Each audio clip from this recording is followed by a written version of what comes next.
Thank you so much. It's a real honor to be here today. I want to warn you that this is going to be an incredibly inspirational talk. If at any moment you find yourself feeling unwell, just kind of check out, maybe tweet something, take a breath, and come back in when you're ready, and it'll be totally fine. We're going to start kind of soaring like a falcon at the 10,000 meter level, cover all of history and technology and culture and the interplay between them through the span of human existence. And then we're going to begin a kind of a spiraling descent through a series of concentric spirals where I rant about startup culture and why I hate it. At some point, we'll enter the cloud, and then I will talk about the cloud and how I feel about that. And as we come out of the cloud, we're going to do a deep dive. I'm going to deep dive right to the low-hanging fruit. And we level off. We're going to pick off the low-hanging fruit as a takeaway going forward. They're going to be eminently tweetable. And if enough forward momentum remains in the talk, we're going to try to pull it up and soar to kind of a high emotional crescendo at the end of the talk. So your minds have probably filled with questions at this point. Why would the falcon go get the low-hanging fruit? Why not get the fruit at the top of the tree where it can just grab them with its talons as it goes by and nobody gets the high-hanging fruit? And some of you might be wondering, well, why would a falcon eat fruit? Why doesn't it eat mice and rabbits? And then some people will be saying that's a California condor, it's not a falcon at all. So, and the beauty of this talk is that there are no right or wrong answers to these questions. You have to kind of find the answer within to what on earth it is that I'm talking about. So I want to start at the very high level, talking about what's possibly the worst pitch meeting in recorded American history. It happened in 1532 in what is now Peru, between poor Emperor Atahualpa, the god king of the Incas, and a band of 160 Spaniards. You may have heard of this. It's famous because it's one of these things that if you saw it in a movie, you'd walk out because it's so unbelievable, but it's a historical event. So Atahualpa came to the pitch meeting with 80,000 of his finest warriors. He was carried on a litter by nobles resplendently dressed because it was a high honor to carry the emperor. And they were met by the friar, who came out and gave a short and very poor elevator pitch for Catholicism, at the end of which he handed the emperor a breviary. Emperor wasn't impressed, and he threw it to the ground, and that was enough pretext, of course, for the slaughter to commence. The Spaniards had hidden themselves around the sides of the square, and they had, although they were outnumbered 400 to 1, they had horses, they had guns, cannon, and of course they had steel weapons and armor. So in the middle of the slaughter, even the Spaniards were freaked out by the fact that as they were trying to get to the emperor and pull him down off the platform, as they sliced and diced, people would just jump in to take their fallen comrade's place. It was so important to them that the emperor not touch the ground. And there were these Monty Python-esque scenes where they'd sever limbs and people would still be holding up the platform with their shoulders. So the emperor was kidnapped, and he died shortly afterwards, never learning what a godsend he'd given to keynote speakers, for years to come, because there's so many directions you can take this episode. One of them, of course, is the power of technology, or the conflict of civilization sort of thing. For me, it demonstrates the power of culture. There's nothing that separates us from these Incas that were so eager to die rather than see their emperor hit the ground. We're the same mentally and biologically, just have a different upbringing and worldview.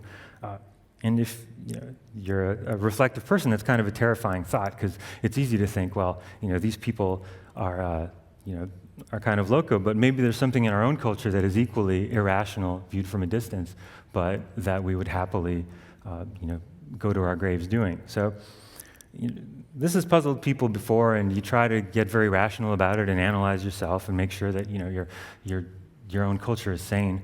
But I think it turns out that for us human beings, it's impossible to actually step outside of who we are and look dispassionately at our cultural beliefs.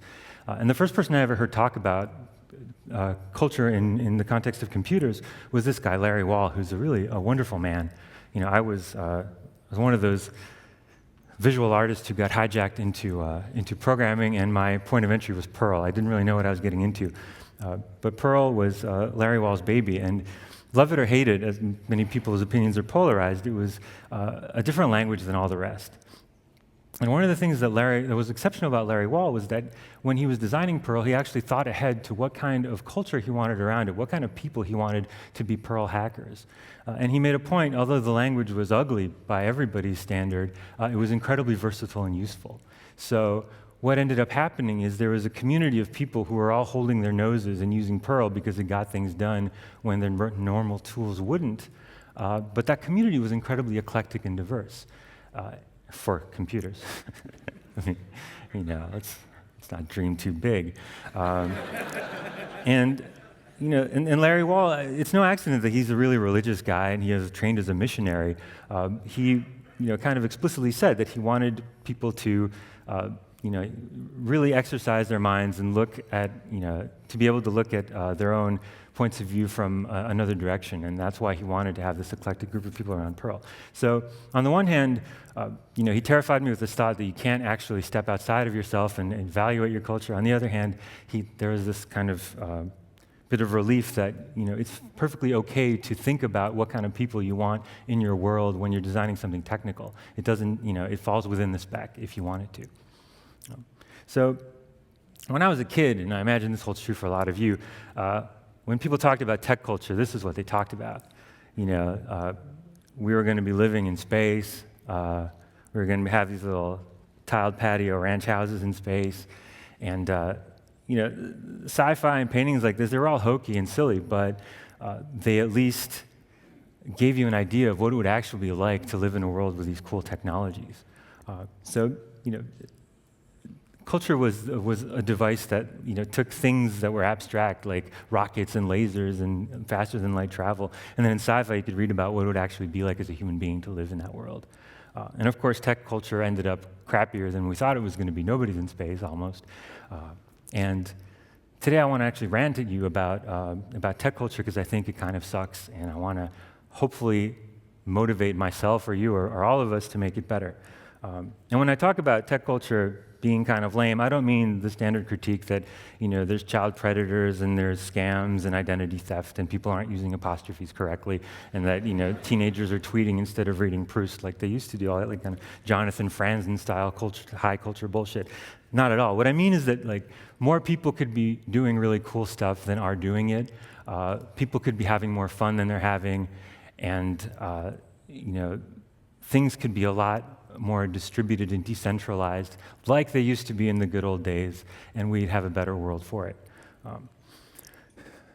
But I face a handicap here. So on the one hand, I come from California, and one of our main industrial exports is these motivational speakers, right? Who they come to your country, they put on a microphone like this, they bestride the stage confidently. And on the left here, Anthony Robbins will tell you that you must awaken the giant within.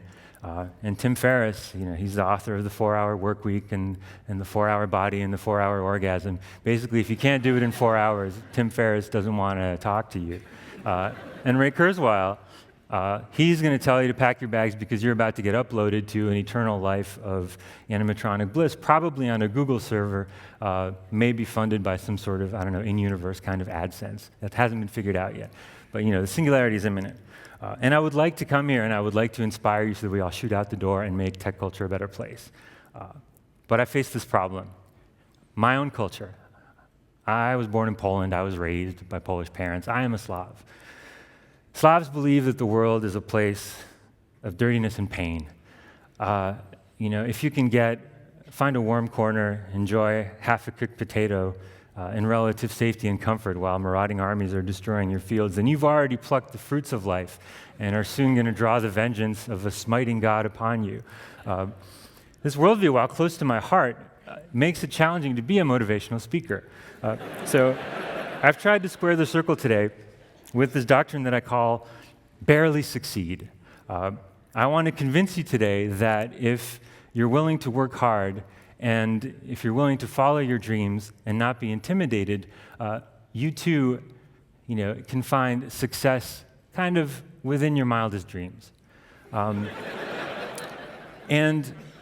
furthermore, I want to convince you that it's actually a really cool and opportune time to be trying to do small projects that can successfully compete against lavishly funded startups or really big companies. And I'm going to deploy kind of an economic argument why I think startup culture is rotting from the inside, and I have a humanistic argument to give as well. And then at some point, I'm just going to resort to raw appeals to emotion to try to kind of drive it home, and we'll see how well it gets. But I honestly do believe that startup culture is outdated, and you must understand another Slavic quality is this kind of innate laziness. If you look carefully at this painting, nobody's actually pulling this boat. They're just kind of leaning forward. Only the new guy is making any effort. And then note also that the boat is facing in the opposite direction. And I'll leave that to the mysteries of art. So, if you're going to come to someone's country and start talking to them about barely succeeding, we should probably discuss what it means to succeed at all. So there are some different ideas about success. Most obvious one is just having lots of money.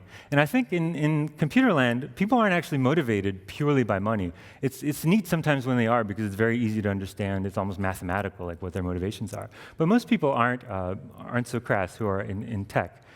That said, we all need money to actually do the things we want to do and pursue them. Only people who are very rich have the luxury of just, being dabblers. So we have to have an honest conversation about where the money's going to come from. But the form of success that's more beloved and endemic in startup culture is this sort of quest for empire. This is Cornelius Vanderbilt, who probably had the greatest business empire the United States ever saw. He was a steamship and then a railroad tycoon. And lots of people want to be like him or Steve Jobs, where you take an idea and maybe find some gullible stooge to build it for you, and then you deploy it into a vaster and vaster company and go through all this skullduggery competition and end up having a giant corporation as your legacy. And this is kind of the standard endorsed startup dream. And then there's the idea of meaningful work. This fellow is Joe Sutter. He is the chief engineer on the 747. Very, very modest guy, and I recently read his book about working on the plane. This was built before there were computers to help with any of it, so it was all hand-drawn, and then they actually had to build a plywood version to see that all the parts fit. It was an amazing piece of work. And Joe Sutter, who's an extremely modest writer, somewhere at the end of his book mentions that sometimes when I'm tired of reading at the airport, I like to go stand at the window and watch the 747s land. And I thought, boy, that's an awesome career to have. If I was him, I would not be able to shut up about building the 747. You would not want to sit next to me on that plane. I'd be like, see that window? I designed that window. You see that chair? That's me. So, and the thing about our field is it's distressingly easy to go through a really rich and intellectually stimulating, fun career working on lots of projects with great colleagues, learning all the time, and not leave any sort of mark at all.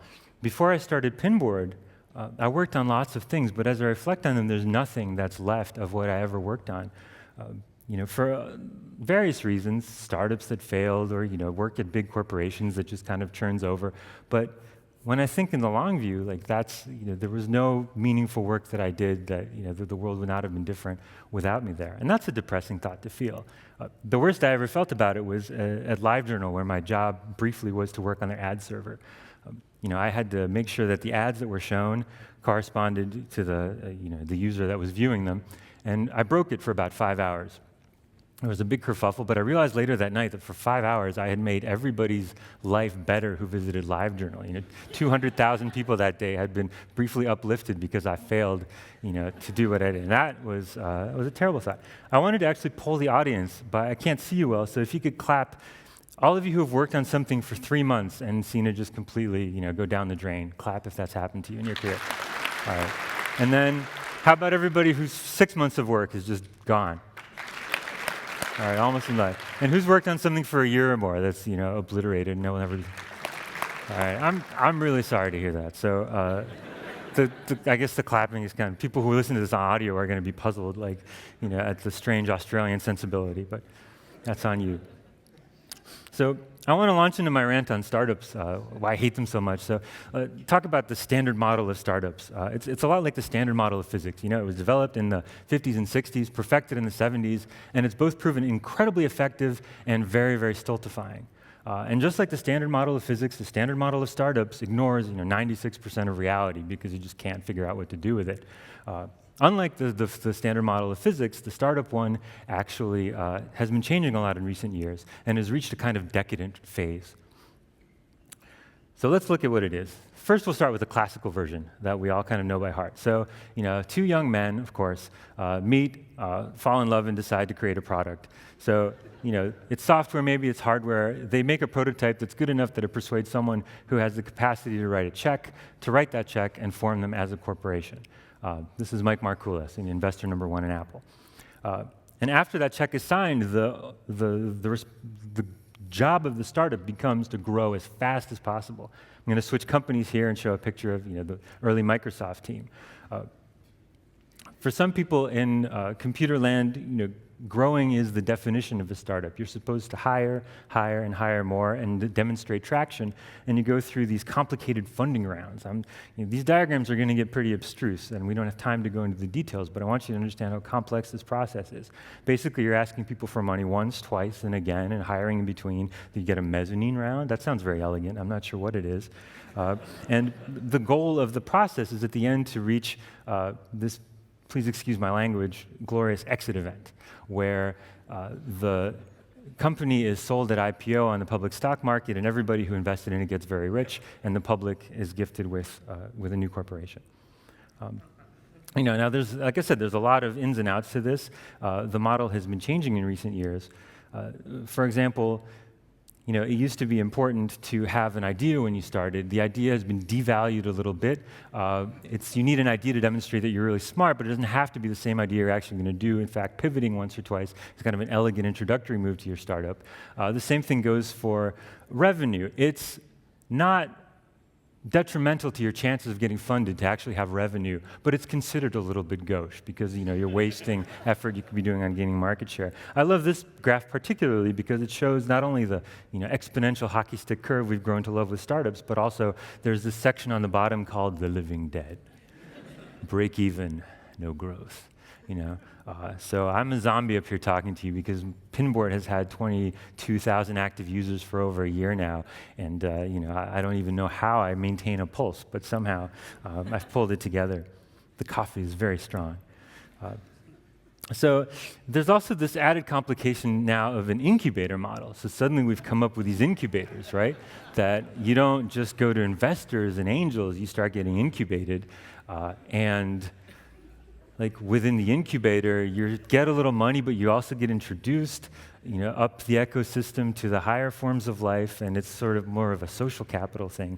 I fail to understand it perfectly.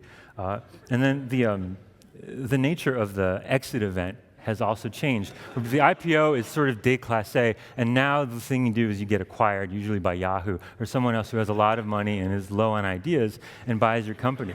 And what happens if you fail to get acquired, people speak of it in whispers as the dreaded acqui-hire, of course, where your company is still bought, but it's bought for a pittance, basically to save the expense of trying to hire your team indirectly. And in the acqui-hire, you're stuck in this sort of limbo where you have to stay within the company for 2 or 3 years before then you're released back into the wild and the whole process can begin anew. So this is a very brief tutorial on how startups work, right? And now I want to talk about how they don't work. The main critique I have of startups is that even though these people are venture capitalists, what they're practicing is no longer capitalism. If you talk to people in Silicon Valley, they're all libertarian free marketeers, but these companies do not compete on the free market. They're not offering products and services and then trying to best each other in that in the wider world. They're competing for a resource which is venture capitalist attention and venture capitalist money. They're optimizing for being able to tell really persuasive stories to venture capitalists in order to obtain additional funding.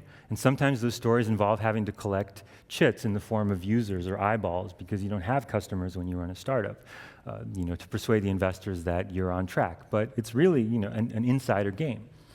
And we had this, back when I was growing up. We called it central planning.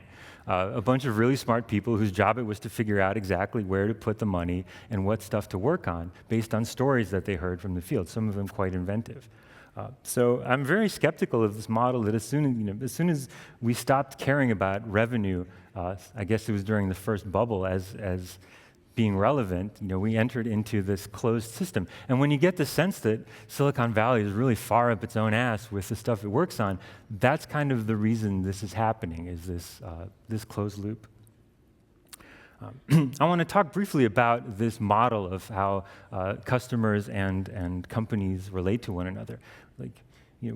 When you go to the corner store and you buy a packet of peanuts, it's pretty easy to understand what's happening. You're giving money to the person, they're giving you peanuts, and you don't have to say much more about it. But as soon as you start talking about business models in computer land, it gets very complicated somehow. There's this triangular relationship between investors and companies and users. The users don't get to pay directly for services. They don't really have a claim on the company at all. But there's all these bizarre flows and things that happen because the company's trying to demonstrate to their investors that they should be funded further.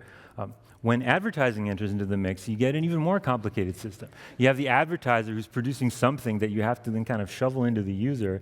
The user is generating data in your system that gets passed back up to the advertiser, and this whole beautiful tableau is something you show to the investor to get more funding. So that's kind of one critique I have of startups. A more serious one is that it basically only favors one half of this couple. Right now, at least my corner of the world is full of Steve Jobs wannabes, and we have precious few Steve Wozniak wannabes. I think the balance should be reversed. What startups have to offer someone who wants to be like Steve Jobs is great. You get put in a role where you have two jobs: fundraising all the time, or trying to hire and grow your team. And if you're an empire builder, that's nirvana for you. But if you're someone who works on cool things and has a neat idea and wants to develop it, what happens is as soon as you're funded by a startup, you have to drop everything and become a manager and become a fundraiser, and you're no longer doing the thing you're good at. So it's this real waste of talent when people get caught in this treadmill, and you see it over and over again when you listen to people in startups, how fundraising consumes all of your time past imagining.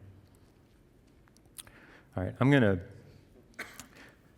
to come back to this point in a second, but this idea of constant growth, the fetishizing growth, is actually a really smart move on the part of startups, because the only thing that is still expensive in Silicon Valley and anywhere else is labor.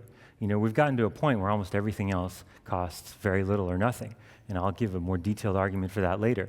But labor is still expensive, so in order for venture capital and incubators and all these people to remain relevant, you have to convince companies that they need to grow and grow and grow and spend lots of money, which they can only get from investors. All right, this is more a criticism of startup culture than the economics of the business, but I think it really sucks. We have, this is Paul Graham and one of his Y Combinator groups, and this is a man who who's gone on record saying that he would never work with a woman who might consider having children because she'll have kids and then she won't be able to work on the startup. Or he's explained the fact that it's kind of natural that there's very few women applying to Y Combinator because we hire people who are friends, and it's not usual for people of different sexes to be friends with one another. And so finding two women who are friends, he has a math equation explaining how rare it is. So, I think these kind of attitudes are endemic in computer land, especially in Silicon Valley. And it's not about hating women, but it's about this kind of willful cluelessness and this idea that it's perfectly fine that basically half of humanity is excluded and we're losing half of our talent because somewhere along the line we create an environment poisonous for women, whether it's first learning, computer stuff, or later on. You can find out all about it at length online. The point is, they just don't care. And so this is what really roused me up about startup culture and makes me want to hoist the black flag is, we need to get these people out of here and have a more fun culture. This photo appeared just recently. This is the CEO of Yahoo, an enormous tech corporation, in a photo spread in Vogue. I'm not saying anything about Marissa Mayer's motives. I don't know the woman, and I don't have any judgment of her for making the choice to appear in a photo spread in a fashion magazine. The point I want to make is this is not an issue that ever faces Larry Ellison or Larry Page. They never have to care about this. Even if GQ, as a joke, were to ask Larry Ellison, hey, will you appear in a fashion issue? He wouldn't have to sit down and think, like, what will this mean for men in technology? Even the concept of men in technology is kind of risible. Men is technology. So we have a really badly broken culture with respect to women, and it's 2013. It's really, really, it's kind of late in the game for this. So, what is the point of the startup model? It was always the case that you had a lot of money and you had people who were bad at identifying good ideas, and good ideas cost a lot of money to try out. So this was a system that let people, try to scout out talent, give them a modest sum, give them access to resources, and then count on the fact that 1 in 1,000 or something would be such a huge hit that it would pay for everything else. And of course, this is the same model that is used by the record industry and the publishing industry. That is, you're trying to make hits, and that's how you make your profits. What I find curious is that startups have, and Silicon Valley, are gleeful about the fact that they've destroyed publishing and are destroying recording, these outdated dinosaur business models, but they continue to use the same business model themselves. They apply all of this energy and thoughtfulness into clever ideas for companies, but none of that energy and thoughtfulness into clever ideas about how companies could be, like different business models, ways to build a thing and fund your project. So this conference is 10 years old, and I just wanted to drive home the point that everything has changed rapidly in those 10 years, and we really can't escape from this startup trap because of technological changes. So first off, 10 years ago, hosting was a matter of buying yourself a computer and finding a place to put it. It was an extremely expensive fixed cost, especially if you had to rapidly expand. In the interim, we found, we've created basically all these virtualization services from Zen all the way through the various cloudy type things where you can just rent space as a commodity. And for prototypes, basically the cost of hosting has become free. When you look at, when you look at the building blocks, like the kind of Legos that you can actually make products with, there's been an enormous explosion. All of the stuff that you used to have to code up yourself now exists, and it's open source, and it's used by the biggest companies in the world, so it's debugged, halfway to death. You can rely on it from the frameworks that kind of started appearing in 2004, 2005 that became good enough for production. Things like Sphinx, which is a search engine, Varnish, a caching layer, stuff on the client side like jQuery and these other JavaScript libraries, rock-solid relational databases, message queues, all these pieces, everything that had to be custom-made before is now just off the shelf and free, and in most cases open source. And finally, ways to get money. 10 years ago, you couldn't really charge people. You couldn't charge them small amounts of money. It was impossible. And if you wanted to charge them big amounts of money, you had to set up a payments gateway. People were exceptionally skittish about giving credit card information online for good reason. And there was just no mechanism for it. And in the interim, we've seen an explosion of stuff. First, of course, was AdSense, which had its own revolution. But then there were things like PayPal, Braintree, Stripe, these services that let you collect money directly from users, as well as a lot of these app stores and ecosystems that they give an outlet for you to sell stuff on, but they also created a culture where it was considered normal to pay a small amount for an app. And that has bled over into the web, where it's normal now to maybe pay for a website, and you won't get laughed at by everybody. And then finally, on the device side, I put the iPhone up because it's so important, but equally important are browsers that just work and are standards compliant, and you can more or less do the same thing across all of them, and JavaScript works fine on them. And people have smartphones that they carry around now that can run the web, whether it's Android or Apple. So all of this massive effort you used to have to put into, and I know you CSS and JavaScript people are grumbling, it's not true, but really, remember what it used to be like, and you know that it's gotten a lot better. So you can count on people having these devices. So what I argue is that together, this is kind of a revolution that makes it possible for small companies to do amazing things. And so I have a rogues gallery. Okay, of course I'm going to put myself up there. But here's a competitor in Germany. This is someone I send people to when they think Pinboard is too texty. So he runs it by himself very successfully. I can't wait to meet him. Instapaper is a famous example. Marco Arment basically invented this category by himself and ran it by himself until he wanted to work on a new project. NewsBlur is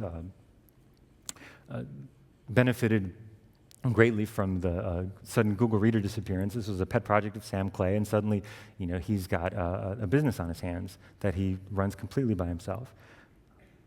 You might think, well, you can do these kind of namby-pamby bookmarking and Instapaper-like sites, but what about real stuff? So here's a search engine that is built as a project by one person. Eventually, it acquired employees and got funding, but for a long time, it was just a solo effort, DuckDuckGo.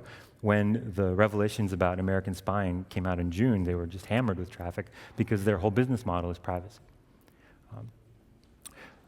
You might say you can't build a game, but of course Minecraft is one of the top-selling PC games of all time. This is going away from the barely part of Barely Succeed, but I have to, I'll be heading back there soon enough.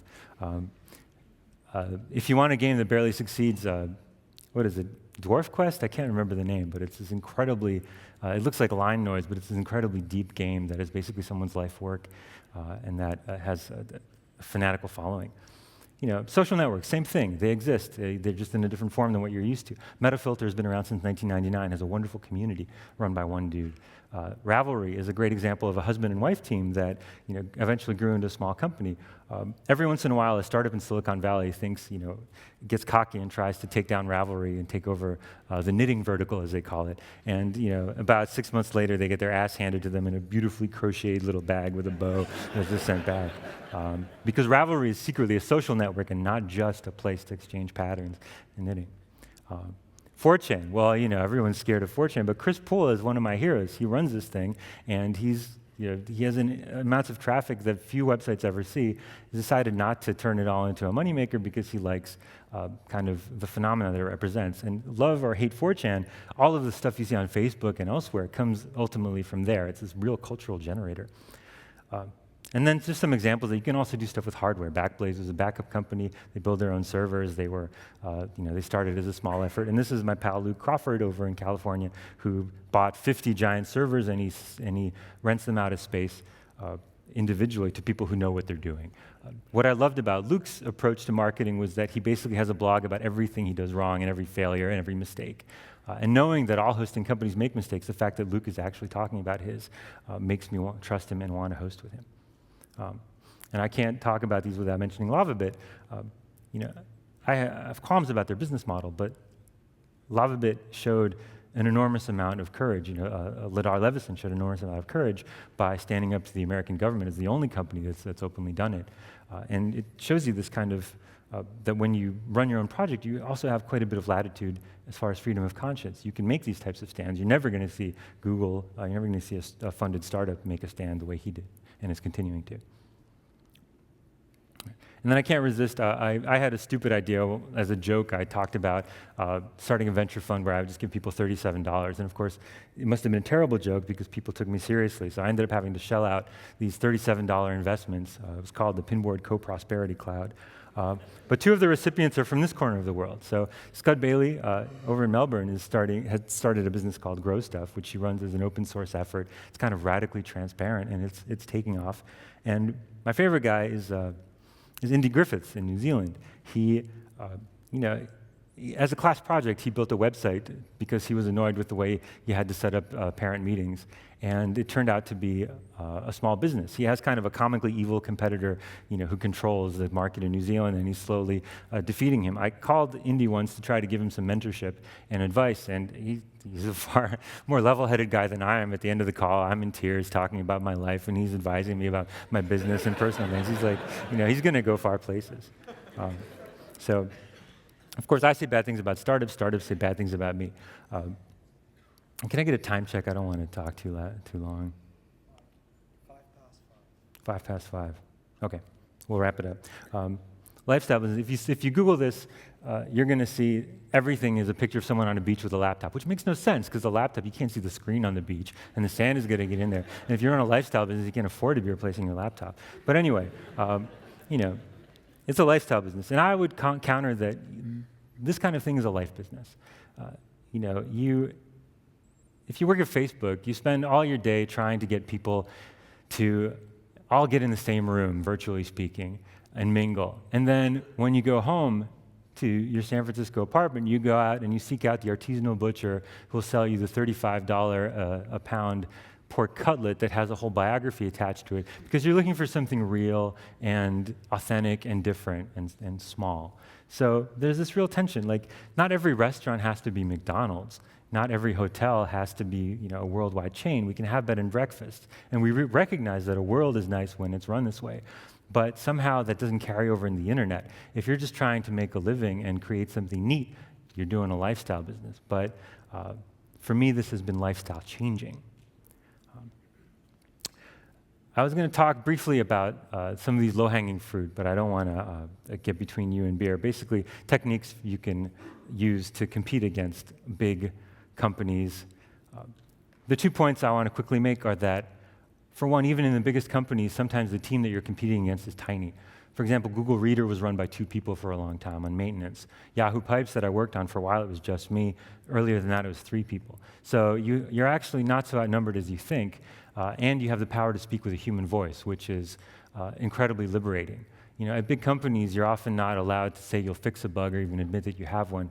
The power to just talk as a normal human being, when people kind of are conditioned to think that everybody's a company that works in an office park, and they actually get to talk to the one person who can fix their problem and runs the whole shebang. It's wonderful. And furthermore, this idea that by charging people money, you actually have a huge marketing win, because people are not stupid, and they understand that if you have a business that you're trying to run and you ask them for money and they give it to you, then maybe you have a chance of continuing to do it indefinitely, versus just giving them lots of cool stuff and saying, we'll figure it out later. People want you to succeed if they like your product, so they're actually happy to pay you. And people started coming to Pinboard specifically because I was charging money, which blew my mind. So the post-startup world, what will it look like? Well, I think it won't be bad at all. You just have to look at publishing. Publishing is kind of falling apart, but it still exists and it's going to continue to exist. What's rising is this additional universe of cool books that wouldn't otherwise have been printed. Before, you needed to be someone rich like Stephen Wolfram to build a printing press that could publish your magnum opus and distribute it nationally. But now you have books that are all over Amazon and all over the internet. This is one of my favorites, Reflections on Relativity. It's this historical physicist musing that's beautifully produced. I have no idea who this guy is, but he's just had it up online forever, and he finally published it as a physical token. But even better than that, like, I was recently reading these things. We were crew dogs. These are just old men who used to be in the Air Force in the 70s, and they tell their favorite war stories, and one of them assembles it into books. And in between, these rants about Obamacare and socialism, they talk about, like, all their favorite stories about drinking beer in the belly of the B-52 over Russia and stuff. It's fascinating reading. It costs $2 each, and it's an outlet for people to tell these things that they otherwise no one would ever hear about. I can give them to their grandchildren.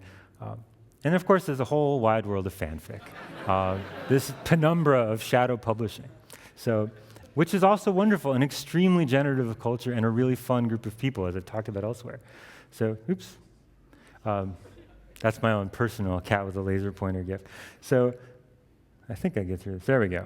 This is the part where we soar up to the inspirational finish. All right. This is the Yosemite Valley in California, and it was discovered by the 49ers, people in pursuit of gold. The one thing Australia and California have in common is this history of some of the land being opened up and then basically destroyed by gold seekers. So the gold hunters went right through this valley, didn't even blink in pursuit of what they were after. But of course, the people who came immediately after them saw that it was a national treasure. This is the first place in America that was actually federally protected as a park, because it was just so obviously beautiful.